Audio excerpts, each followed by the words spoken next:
माँ तू सबसे प्यारी है, माँ तू जग में न्यारी है।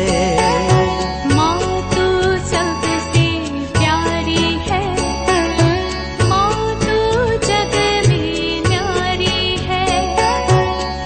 अपने आंचल में रखना, अपने आंचल में रखना। हमें वरदानों से भरना। माँ तू सबसे प्यारी है, माँ तू जग में न्यारी है।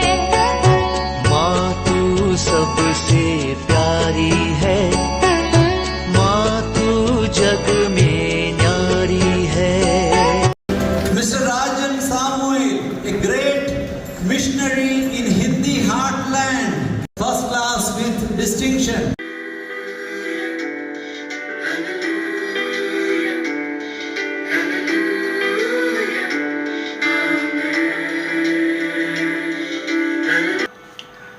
पिता, पुत्र और पवित्र आत्मा के नाम पर आमीन। आप सबों को जय यीशु।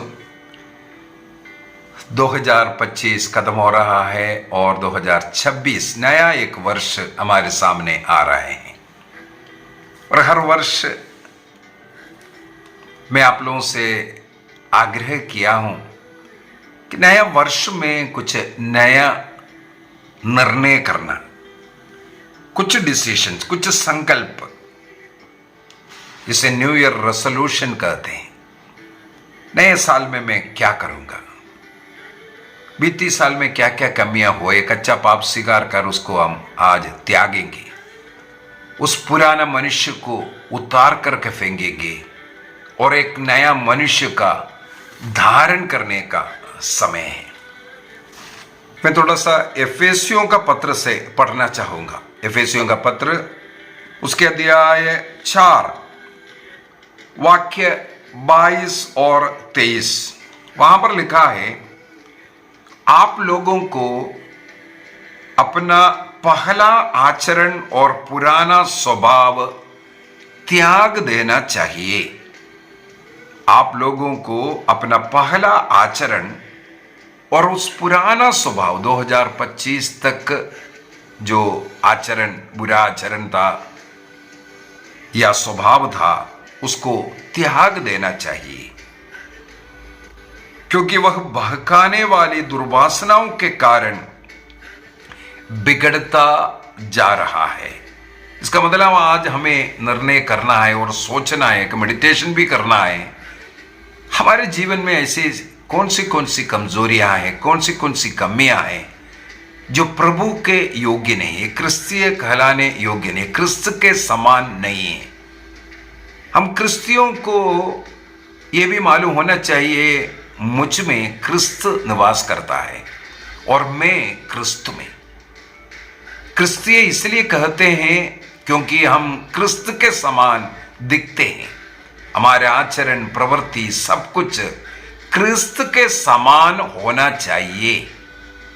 क्रिस्त का फॉलोवर नहीं, बल्कि एक दूसरा क्रिस्त के समान हमें दिखना चाहिए। मुझ में क्रिस्त है और मैं क्रिस्त में हूं। संत पौलुस का यह थियोलॉजी बहुत ही सुंदर है। इन दिनों में हम लोग जो बाइबल कोर्स के अंदर, शनिवार और इतवार को जो बाइबल कोर्स के अंदर मैं बार बार इसके ऊपर जोर डाल करके दिया। संत पौलुस का बहुत ही सुंदर एक थियोलॉजी है।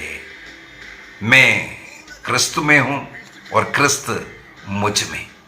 तो क्रिस्त का स्वभाव हमारे अंदर होना जरूरी है। इसलिए संत पौलुस यहां एफेसियों को लिखते हुए कहते हैं कि आप लोगों का वो पुराना स्वभाव, वो प्रवृत्तियां मृत्यु की ओर लेकर के जाता है। घर में अशांति हो रहा है और जिस जगह पर हम काम करते हैं या पढ़ाई करते हैं, जो भी करते हैं, जिनके साथ भी हमारा रिश्ता है, वो खराब हो रहा है। तो उन प्रवृत्तियों को, उस पुराना स्वभाव को हम लोगों को त्याग देना चाहिए, ये बता रहा है। इसके बाद क्या कहते हैं वाक्य 23 में, आप लोग पूर्ण रूप से नवीन आध्यात्मिक विचारधारा को अपनाओ। पूर्ण रूप से उनको त्यागने के बाद एक नया आध्यात्मिक विचारधारा अपनाना है, जो क्रिस्त के विचारधारा के अनुसार। फिलिपियों का पत्र दिया है 2:5 के अंदर लिखा है कि हमें प्रभु यीशु मसीह का मनोभाव को अपनाना है। क्रिस्त मुझ में है और मैं क्रिस्त में है, तो मुझे मेरा मनोभाव, मेरा सोच, मेरा प्रवृत्ति, मेरे सोचने का, मेरे देखने का जो ढंग है वो क्रिस्त के समान होना चाहिए। अभी वाक्य 24 को भी पढ़ लेते हैं। एफेसियंस चैप्टर 4:24। और एक नवीन स्वभाव धारण करें। इसका मतलब आध्यात्मिक विचारधारा अपनाना और एक नवीन स्वभाव को धारण करना, जिसकी सृष्टि, किसकी? इस नवीन विचारधारा का, आध्यात्मिक विचारधारा का और नवीन स्वभाव का सृष्टि ईश्वर के अनुसार हुआ है। ईश्वर ने जिस प्रकार मेरी सृष्टि किया था उसी प्रकार हमें वापस बनना है। क्रिस्त में आकर के हम एक नया व्यक्ति बन गया। जो कोई क्रिस्त में है वो एक नया व्यक्ति है। क्रिस्त का विचारधारा, क्रिस्त का प्रेम, तो हमें उस विचारधारा में, उस प्रेम में, उस सेवा में, उस दया अनुकंपा, उसमें वापस आने की जरूरत है। संत पौलुस कोलोसियों को भी इसी प्रकार लिखा हुआ है। उस पुराना मनुष्य को उतार करके क्रूस पर टांग दो कहते हैं। क्रूस पर, क्रिस्त के साथ उसको क्रूस पर टांग दो। इसके बाद एक नया व्यक्ति बनना, क्रिस्त के द्वारा, क्रिस्त के साथ हमें जी उठना है। आध्यात्मिक जीवन जिएंगे, पवित्र आत्मा इसके लिए मददगार बनेगा।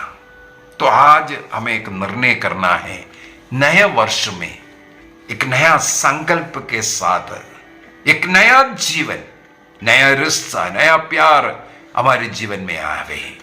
इसके लिए उस पुराना मनुष्य को दूर फेंकना जरूरी है।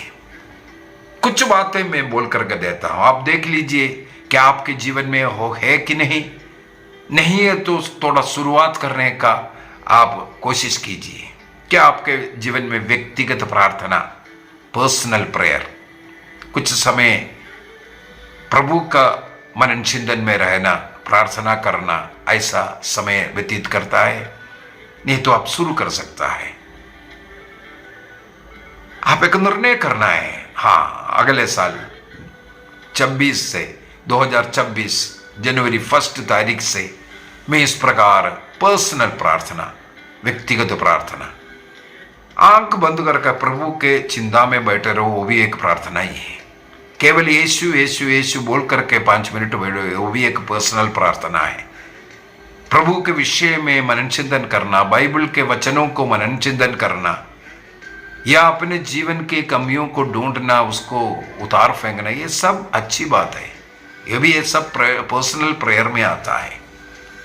और याद कीजिए, क्या मेरे घर में रोज पारिवारिक प्रार्थना होता है कि नहीं? रोज पारिवारिक प्रार्थना करता है कि नहीं? ये हमें देखना है, ध्यान रखना है। परिवार के सब सदस्य मिलकर के 1 घंटा प्रभु के नाम पर बैठना, उसको पारिवारिक प्रार्थना कहते हैं। क्या हम रोज पारिवारिक प्रार्थना करते हैं? पारिवारिक प्रार्थना एवं धर्म शिक्षा जो पुस्तक है आपके पास हो, उसका उपयोग कीजिए। बहुत ही सुंदर किताब पारिवारिक प्रार्थना के लिए मिलकर परिवार के सबके हाथ में वो किताब दीजिए और जो संध्या प्रार्थना, जो पारिवारिक प्रार्थना लिखा है उसके अनुसार उसको कीजिए। यदि आप उसके अनुसार करेंगे, बाइबल का पठन के लिए, गीत गाने के लिए सब लिखा हुआ है और अन्य प्रार्थनाएं लिखा हुआ है और रोजरी प्रार्थना भी उसी के अंदर मिलेगा। यदि आप इसके अनुसार करेंगे, 1 घंटा पवित्र घड़ी आपका पारिवारिक प्रार्थना, अपना परिवार का पवित्र घड़ी है। प्रभु यीशु मसीह ने मत्ती का सुसमाचार अध्याय 18 वाक्य 20 में कहा, जहां 2 या 3 व्यक्ति मेरे नाम पर इकट्ठे होंगे उनके बीच में मैं उपस्थित रहूंगा। प्रभु का यह वादा है उपस्थित रहने का। तो घर का पवित्र होली हवर, पवित्र घड़ी है परिवार मिलकर के प्रार्थना करना। जो घर मिलकर के प्रार्थना करेंगे वो एक साथ जीवन बिताएंगे। वहां का प्रॉब्लम सब दूर हो सकता है। तब दूर हो सकता है घर में रोज प्रार्थना हो, बाइबल पठन हो। क्या आप रोज कम से कम 1 अध्याय बाइबल पढ़ता है? एक ओर से, यहां वहां से नहीं ना, ये जो और 2 जो कैलेंडर है उसके अनुसार नहीं पढ़ना। आप जीवन भर कैलेंडर के अनुसार पढ़ो, आप पूरा बाइबल कभी नहीं पढ़ सकता। हमें पढ़ना है एक साइड से। नया विधान अध्याय 1 से शुरू कीजिए। प्रकाशना ग्रंथ अध्याय 22 तक होने के बाद 1-2 बार आप पढ़ लीजिए, नया विधान को खत्म कीजिए। इसके बाद पुराना विधान शुरू करना। आप अपने पारिवारिक प्रार्थना में भी यही नियम रखना है। मत्ती का सुसमाचार अध्याय 1 को पढ़ लिया, कल 2 पढ़ना, 3 पढ़ना, ऐसा। पुराना विधान से भी इसी प्रकार उत्पत्ति ग्रंथ अध्याय 1 से शुरू करना। एक ओर से नए विधान के 1 अध्याय पढ़ा, आप स्तोत्र ग्रंथ को भी शुरू कर सकता है, बहुत ही अच्छा है। वो भी एक प्रार्थना है, स्तोत्र ग्रंथ, उसको भी एक साइड से पढ़ने, यहां वहां से नहीं। और पूरा अध्याय पढ़ना और पूरा बाइबल को इस प्रकार हमें पढ़ करके खत्म करने का निर्णय करना। तो क्या आप इस प्रकार रोज बाइबल पढ़ते हैं? नहीं पढ़ते हैं तो हमें नए साल में शुरू करना है। एक भी दिन बाइबल पढ़े बगैर ना चले जाएं। क्या आप महीने में कम से कम 1 बार पाप स्वीकार करते हैं? ये भी एक निर्णय करना है। हर सप्ताह आप कर सकता है, हर दिन भी कर सकता है पाप स्वीकार, जरूरत के अनुसार। कम से कम अगर मान लो आप कोई बड़ा पाप कुछ नहीं किया है, अच्छा जीवन जी रहा है, तब भी हर महीने में आपका पाप स्वीकार होना चाहिए। हर महीने में आपका पाप स्वीकार, कम से कम 1 बार पाप स्वीकार हो, इसके बाद ही प्रभु को ग्रहण करना है। हम लोगों को बचपन में हर सप्ताह पाप स्वीकार करने के लिए बताता है। तो आप मिनिमम महीने में 1 बार, अगर कोई पाप, बड़ा पाप नहीं किया है तो ये एक संकल्प कर सकता है। रोसरी प्रार्थना के लिए कई बार मैंने बोला, एक संपूर्ण रोसरी का मतलब है सबसे पहले आनंद का भेद, इसके बाद प्रकाश का भेद, इसके बाद दुख का भेद, इसके बाद महिमा का भेद। इस प्रकार चारों रोसरी प्रार्थना जब करेंगे तब एक संपूर्ण रोसरी होता है। इसका मतलब संपूर्ण रोसरी का मतलब है चारों भेदों को, आनंद, प्रकाश, दुख, महिमा, इसी ऑर्डर में जब करेगा उसको एक संपूर्ण रोसरी कहते हैं। स्टार्टिंग वाला प्रार्थना करने के बाद आनंद का भेद किया है, इसके बाद एंड करने की जरूरत नहीं है। सुदीवेंदी हो या प्रणाम रानी, ये प्रार्थना सब नहीं करना है। चारों रोसरी खत्म होने के बाद अंत में करना है उसको। आप इकट्ठा भी कर सकता है समय के अनुसार। यदि मान लो आपके पास सुबह कुछ समय है, जितना कर सकता है उतना करो। दोपहर को जब जब आपको समय मिल रहा है इसी रोजरी को खत्म कर। मान लो एक ही भेद किया, आनंद का पहला भेद किया, इसके बाद समय नहीं था, छोड़ दो। इसके बाद आपको दूसरा भेद से शुरू करना है। इस प्रकार कोशिश कीजिए दिन में चारों रोसरी खत्म करने के लिए। नया साल एक संकल्प कर करके देख लीजिए, इसमें बहुत आशीष है, क्योंकि यह रोजरी प्रार्थना प्रभु ईसा मसीह के पूरे मुक्ति कार्य पर मनन चिंतन है। मेडिटेशन करना जरूरी है। पारिवारिक प्रार्थना धर्म शिक्षा पुस्तक को अगर आपके पास नहीं है मंगाइए। सही रीति से जो मेडिटेशन होना, किसी मतलब के लिए समर्पण करना, यह सब रीति उसके अंदर है। वचन के अनुसार मेडिटेशन कर करके प्रार्थना है उसके अंदर है। तो रोजरी प्रार्थना करने का सही तरीका वही है। केवल हेडिंग बोला, इसके बाद एक हे पिता हमारे 10 प्रणाम मरिए बोलना, ये रोजरी प्रार्थना नहीं है। उस भेद, उस घटना ईसा मसीह के जीवन में क्या हुआ, उस पर मेडिटेशन करना जरूरी है। इस प्रकार हम लोग चारों रोसरी जो लोग कर सकता है। अभी अगला एक और ऑप्शन मैं कई बार बोल करके दिया है, रोज का मिस्सा बलिदान, डेली मिस्सा। संडे को नहीं गया तो वो आत्ममारू पाप है, उसके लिए पाप स्वीकार करना पड़ता है। डेली जाने के लिए हम अपना प्रेम, मुझे रोज मिस्सा बलिदान में भाग लेना है। मुझे मालूम है अनेकों लोग यदि थोड़ा सा सोच ले, इच्छा कर ले, रोज जा सकता है। ज्यादा सोने के कारण या अन्य कार्य के लिए कारण आप मिस्सा में नहीं जा रहा है। रोज मिस्सा में जाइए। परिवार से कम एक व्यक्ति अगर रोज मिस्सा में जाएंगे, वो परिवार को अनुग्रह आशीष मिलेगा। कोशिश कीजिए इस नए साल में, मैं कोशिश करूंगा रोज मिस्सा में जाने का। इस प्रकार आपको अनुग्रह आशीष बहुत ज्यादा मिलेगा। एक और ऑप्शन रख सकता हूं, डेली सेंट बोल करके एक किताब होता है। आज का जो संत, आजकल इंटरनेट वगैरह में भी आपको मिलेगा। रोज उस दिन का जो संत के जीवनी को पढ़ना शुरू कीजिए। इस प्रकार 365 दिन में 365 संतों के विषय में समझने के लिए जानने का मौका मिलेगा। तो एक डेली सेंट बोल करके एक किताब हमारे बुक स्टोरों में मेरे मिलता है, उसको अगर आप खरीद कर रखेंगे, रोज उस दिन का जो संत कौन है, तो जनवरी 1 तारीख से उस दिन का पर्व क्या है, संत क्या है, कौन है, उसको समझने का और उनके जीवन को पढ़ने का, उसमें भी एक आशीष कृपा मिलता है। एक और निर्णय, हमारे घर को हमें स्वर्ग बनाना है। एक तो मैंने बोला पारिवारिक प्रार्थना, ये सब ऐसा।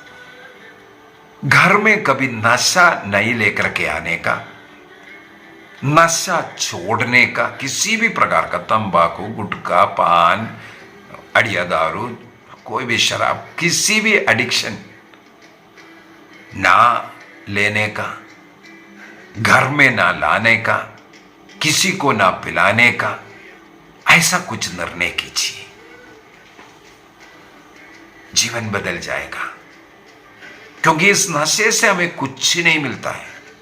नशे से हमारे जीवन, हमारा पारिवारिक रिश्ता केवल बर्बाद होता है। नशा पीने के कारण अनेकों लोग बड़े बड़े पाप में लिप्त हैं। यह नशा हमारे समुदाय को बर्बाद करता है। कोई कोई बोलते हैं हम तो सीमित पीते, थोड़ा सा पीते, कोई बोलते कभी कभी पीते हैं, कोई पार्टी पुर्टी, कोई बर्थडे, ऐसा जो मिल गया तो मैं पैसा खर्च करके नहीं। ये भी गलत है। मैं फौज में जब भर्ती हुआ उस समय पर फ्री में अंग्रेजी दारू मिलता था। मैंने एक निर्णय किया, ये दानियल के ग्रंथ के अंदर, दानियल का ग्रंथ अध्याय 1 के अंदर दानियल का निर्णय है। बाकी 10 में दानियल कहते हैं 8 और 10, वहां दानियल कहते हैं मैं इसे पी करके अपने को अपवित्र नहीं करूंगा। गब्रिएल स्वर्गदूत सक्रिय से कहते हैं तुम्हारे पत्नी जो बांझ है वो गर्भवती होगी, वो एक पुत्र को गर्भधारण करेगा, वो जीवन में अंकुर ही नहीं पिएगा। क्या कारण है? क्योंकि ईश्वर के नजर में वो महान है। अंगूरी बिल्कुल नहीं पीने वाला व्यक्ति, शराब नहीं पीने वाला व्यक्ति ईश्वर के नजर में महान है। लेकिन हबक्कुक का ग्रंथ अध्याय 2 वाक्य 15 में लिखा हुआ है, जो नशा पीता है इसमें तुम्हारा नीचता, तुम कितना नीच व्यक्ति है ये दिखाता है। ईश्वर के नजर में वो नीच व्यक्ति है, महान व्यक्ति वो है जो नशा नहीं करता। ये नशा हमें कोई फायदा नहीं देता। जो खुद का आनंद ढूंढने वाला, वो आनंद भी नहीं है, बर्बादी ढूंढने वाला, उसको पीते हैं। परिवार के बारे में सोचने वाला ये नशा का उपयोग नहीं करता है। इसलिए हमें एक अगला निर्णय यह होना चाहिए। एक और सबों के साथ मेल मिलाप रखने का एक निर्णय कीजिए। यदि किसी के साथ मनमुटाव है, आज ही उनके साथ मेल मिलाप करने का, एक अच्छा पाप स्वीकार कर उसके लिए माफी मांगना भी बहुत जरूरी है। किसी का विरुद्ध में बोला है, किसी की निंदा किया है, किसी के साथ बातचीत नहीं है, ऐसे लोग परम प्रसाद को ग्रहण करना भी गलत है। इसका मतलब एक पाप नहीं, अनेकों पाप उससे जुड़ा हुआ है। ईश्वर की कृपा उन लोगों को नहीं मिलता, बल्कि अनेकों मानसिक पीड़ाओं का कारण किसी के साथ हमारा घृणा है। यदि उन बीमारियों से हमें मुक्ति चाहिए, चंगाई चाहिए, स्वर्ग राज्य चाहिए, ईश्वर की कृपा चाहिए, हमें सबों के साथ मेल मिलाप में रहना जरूरी है। एक निर्णय कीजिए कि हम जिसके साथ भी मनमुटाव है, इस नए वर्ष में मेल मिलाप के, यदि किसी के विरुद्ध में कुछ बोला है, उनकी बुराई किया, निंदा किया है, उनके विरुद्ध में मैं अच्छा भलाई का अच्छा कार्य करूंगा। जो बुराई निंदा उनके विषय में किया, अभी अच्छा करना शुरू करूंगा। अन्य लोगों से जितना हमने बुराई किया उतना अधिक उनके अच्छे गुणों को बोलना शुरू करूंगा। इसमें हमें कृपा आशीष मिलता है। ईश्वर इस वर्ष को अनुग्रह का वर्ष बना करके हमें देना चाहते हैं। 2026 यदि हमारे लिए, हमारे परिवार के लिए अनुग्रह का वर्ष बनना है, तो हमें ऐसा कुछ निर्णय करना है। सबसे जरूरी है सबों के साथ मेल मिलाप कर रखना, कोई बुरे फोन का दुरुपयोग ना करने का, बुरी जो दोस्तियां, जो गलत दोस्तियां, रिश्ता, वो सब तोड़ने का निर्णय कीजिए। मेल मिलाप जिनके जीवन में नहीं है, किसी के साथ भी आपका मनमुटाव है, पवित्र परम प्रसाद कौन ग्रहण कर सकता है, उसके लिए 5 बात मैं कई बार सिखा चुका है। उसमें मुख्य बात यही है, आप सबों के साथ मेल मिलाप में, पाप स्वीकार किया इसका मतलब नहीं है आप उनके साथ मेल मिलाप में है कि नहीं, ये आपको देखना है। यदि किसी के साथ मेल मिलाप में नहीं है, ईश्वर की कृपा आप पर, आपके परिवार पर नहीं आ सकता। तो ऐसा एक निर्णय कीजिए, कुछ मिशन कार्य करने के लिए, प्रभु के विषय में सेवा कार्य। अगर आप उस मिशन कार्य के लिए अपने चर्च में या किसी अनाथाश्रम में ऐसे जगहों पर सेवा करना चाहता हो, एक और अच्छा कार्य मैं बताता हूं। इस वर्ष आप निर्णय कीजिए, अगर मेरा वीडियोस आप देख रहा है, आपको अच्छा लगने वाला है, आपके पास जितने भी ग्रुप है उन ग्रुपों में डाल दीजिए। उन लोगों को, हो सकता है कोई एक व्यक्ति उसको देख करके उनको अच्छा लग रहा हो। अभी भी मुझे कई लोगों का लिखा हुआ ये मिलता है, ब्रदर जी अभी मैं पहली बार देख रहा हूँ आपका क्लास को, मुझे बहुत अच्छा लग रहा है, मेरा जीवन बदल रहा है। अनेकों का जीवन बदलने का एक साधन हमारे ये यूट्यूब चैनल बना है। कई क्लास, जैसे कल का क्लास भी कोई ना कोई जो सवाल करते हैं उसका जवाब मैं देता हूँ। मैं उसके ऊपर पढ़ाई कर करके, जो कैथोलिक की कलीसिया का शिक्षा, मेरा नहीं, मैं कैथोलिक की कलीसिया के एक सिपाही हूँ। कलीसिया जो सिखाता है, जो सही शिक्षा, हमारे कैथोलिक चर्च का शिक्षा, उसको सीख करके मैं सिखाता हूँ। और ये सीख करके अनेकों का जीवन बदल रहा है, अनेकों को इस द्वारा कृपाएं मिल रहा है। तो इस चैनल को आप अन्य लोगों को देना, उनको देखने के लिए बोलना, उनका भी जीवन कृपा आशीष से भरेगा। एक और है हमारे पारिवारिक प्रार्थना एवं धर्म शिक्षा पुस्तक। मुझे मालूम है, हाँ, आप लोगों के पास जो मुझे मेरा दर्शक है, हो सकता है सबों के पास होगा, और कई जगहों पर ये आजकल अवेलेबल भी है। और मैंने इसलिए ऑप्शन दिया है, आपका एड्रेस जो है हमें व्हाट्सअप कर दो, हम उस एड्रेस पे आपके घर पर एक किताब पहुंच जाएगा।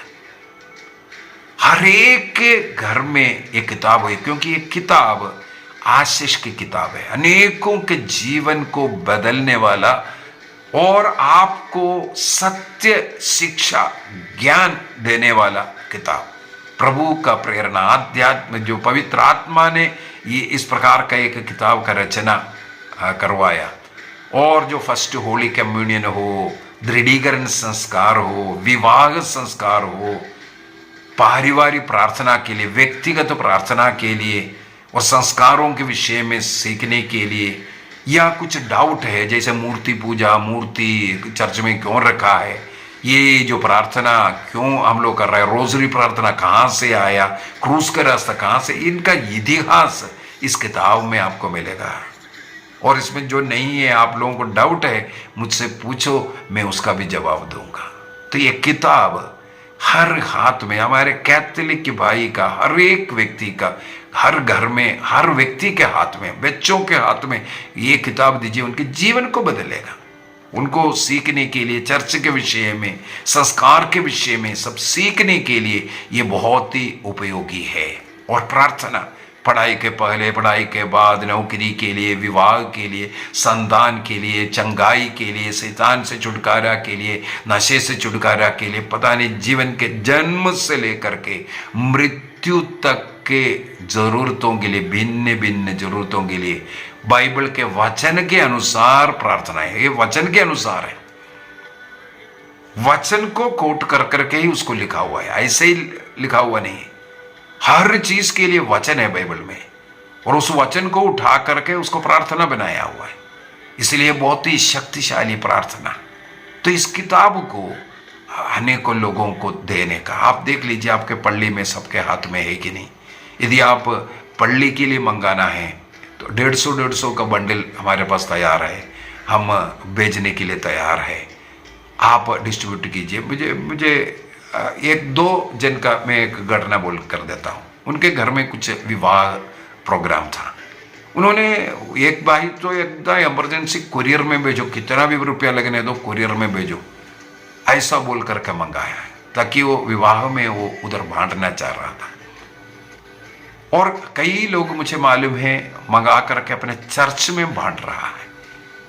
इस प्रकार का एक मिशन कार्य में हमारे साथ हम लगे हुए हैं। आप इसको भी एक मिशन कार्य में, एक सेवा कार्य लेकर के आप जो कार्य कर रहा है उसके द्वारा एक व्यक्ति का अगर जीवन बच जाए, उनको सत्य ज्ञान मिल जाए, इससे बढ़ करके आपको क्या आशीष चाहिए।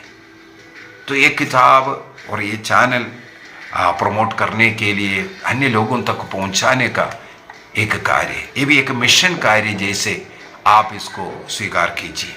तो इस प्रकार एक नया साल में आप जो प्रेरणा मिल रहा है उसके अनुसार कीजिए।